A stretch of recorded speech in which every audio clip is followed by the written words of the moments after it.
शादीशुदा मैम से खेला, ये टॉपिक है। स्टोरी को लास्ट तक सुनना, मज़ा ना आए तो कमेंट में आप लोग मुझे ज़रूर बताना। हेलो दोस्तों, मेरा नाम रमेश है। मेरा उम्र लगभग 28 या 27 वर्ष है, ऐसे ही कुछ है। और मैं यहीं में सरकारी जॉब मुझे मिल गया है। यही उम्र में मैं बहुत खुश था जब मुझे सरकारी नौकरी मिली, क्योंकि आज के दुनिया में जो ज़्यादा जान लगा देता है उसे ही सरकारी नौकरी मिल जाती है। लेकिन पता नहीं मुझे कैसे मिल गया नौकरी। मैं रोज़ सुबह दौड़ने जाता हूँ, एक्सरसाइज करता हूँ, डेली का नियम है मेरा। मेरे पड़ोस में एक लड़की रहती है, उसका नाम पायल है। वो भी मेरे तरह डेली दौड़ती है। हम दोनों बहुत अच्छे दोस्त हैं। एक दिन सुबह के 5 बजे मैं उठा और हर रोज़ की तरह दौड़ने मैं चला गया। करीब 1 घंटे तक एक्सरसाइज करने के बाद वापस लौटा। कुछ दिनों के लिए पायल अपने नानी गांव चली गई थी। जब मैं वापस लौट रहा था तो उस वक्त मुझे पायल मिली। मैं बहुत दिनों के बाद मिल रहा था। पायल हमारे पड़ोस में ही रहती है। पायल से मिलकर उस दिन मुझे बहुत अच्छा लगा। उससे करीब 3 हफ्ते बाद मेरी मुलाकात हो रही थी।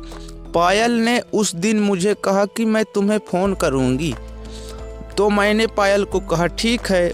उसके बाद मैं अपने घर आ चुका था। पायल भी अपना घर चली गई। फिर मैं घर आया और नहा धो के अपने काम पर चला गया। मुझे लगभग शाम के 7 बजे पायल का फ़ोन आया। तो पायल ने मुझे कहा कि मुझे तुमसे मिलना है। मैंने पायल से कहा ठीक है, मैं तुमसे मिलता हूँ। अगले दिन मुझे पायल मिली। हम दोनों एक दूसरे के साथ हमारे घर के पास में ही एक होटल है, वहाँ पर बैठे हुए थे। वहाँ पर हम दोनों एक दूसरे से बातें कर रहे थे।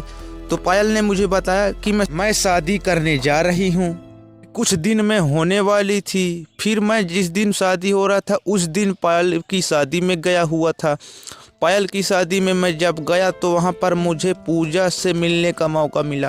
पूजा हमारे साथ ही पढ़ा करती थी। अब पूजा टीचर बन चुकी थी, लेकिन पूजा और मेरा एक दूसरे से बनता नहीं था। लेकिन उस दिन पूजा खुद से मेरे पास आई और मेरे से बात करने लगी। मैं भी पूजा से बात करने लगा। अब मेरे और पूजा के बीच में बहुत नज़दीकियाँ बढ़ गई। पूजा शादीशुदा थी।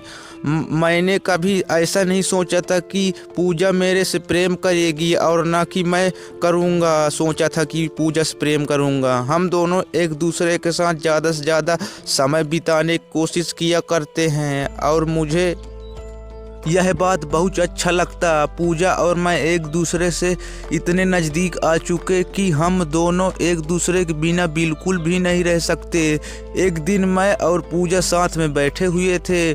हम दोनों साथ में बैठे थे तो पूजा ने मुझसे कहा, मुझे लगता है आज हमें कहीं चलना चाहिए। हम दोनों ने उस दिन साथ में रहने के बारे में सोचा। उस दिन हम दोनों एक साथ में ही थे। हम दोनों ने उस दिन साथ में काफ़ी समय बिताया। पूजा पायल की शादी में आई थी, तो हमारे गांव में पूजा का कुछ रिश्तेदार हैं, तो उन्हीं के यहाँ पूजा आई थी अपने स्कूल से छुट्टी लेकर।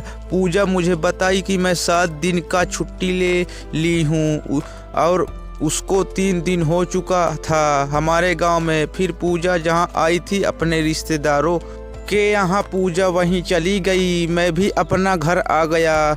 मैं भी कुछ दिनों के लिए छुट्टी ले लिया था क्योंकि पूजा आई थी। हम फ़ोन पर अनेक सारे बात किया करते थे। पूजा मेरे से बहुत प्यार करती थी। शादीशुदा थी तब भी वो मेरे से बहुत प्यार करने लगी थी, दीवाना हो चुकी थी। फिर क्या था, शाम के करीब 8 बजे पूजा को फ़ोन किया तो उस टाइम पूजा फ़ोन नहीं उठाई। फिर लगभग 2 से 4 मिनट बाद पूजा फ़ोन लगाई मेरे में और बोली क्या है। मैं बोला तुमसे मिलना है अभी इसी वक्त। वो बोली रात को।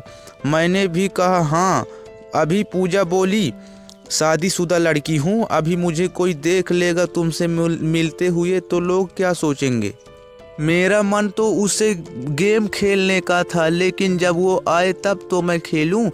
फिर बहुत मनाने पर पूजा आ गई। जहाँ पे मैं उसे बुलाया था वहीं आ गई। मैंने देखा पूजा लाल कलर की साड़ी पहनी हुई थी। फिर क्या था, मैं जल्दी से उसके पास चला गया और बोला, इतनी टाइम बाद आई हो। वो बोली, मैं डर रही थी।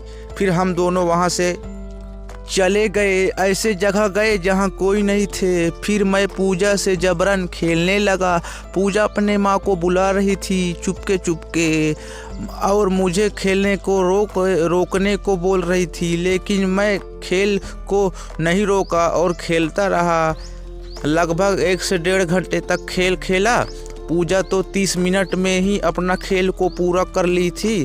फिर न जाने मैंने उस दिन कितने बार खेला। यहाँ पे खेला नहीं लिखे हुए दोस्तों, लेकिन मैं बहुत खेला। दोस्तों पार्ट 2 सुनने के लिए मुझे कमेंट करें और ऐसे ही कहानी व स्टोरी सुनने के लिए हमारे चैनल को सब्सक्राइब करें। तब तक के लिए धन्यवाद।